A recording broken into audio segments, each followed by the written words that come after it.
चोरी घटना विषय एसपी रायगड़ा डायरेक्ट मॉनिटरिंग रे चोरी केस डिटेक्शन पे हमर जो प्रयास चलछि हमको से सफलता मिली।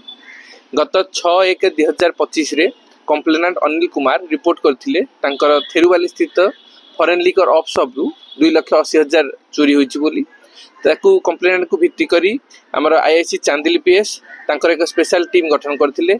सीसीटीवी फुटेज एवं ह्यूमन इंटेलिजेंस को पाछा करी आमे केस टे को बर्तमान डिटेक्शन करिछु। बर्तमान सुधा आमे 4 जन को अरेस्ट करिछु। सेमानक ठार 2.5 लाख टंका सीज हेछि एवं चोरी व्यवहृत होइथिबा गइंती एवं बुलेट सेना ठारू सीज होइछि। आइसन कोर्ट चालान करा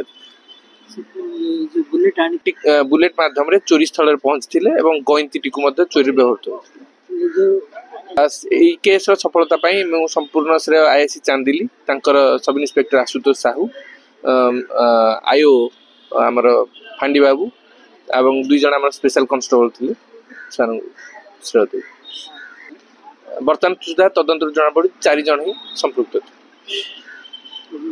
केते टंका जब्त हेतला सर 2,50,000 जब्त होइछि।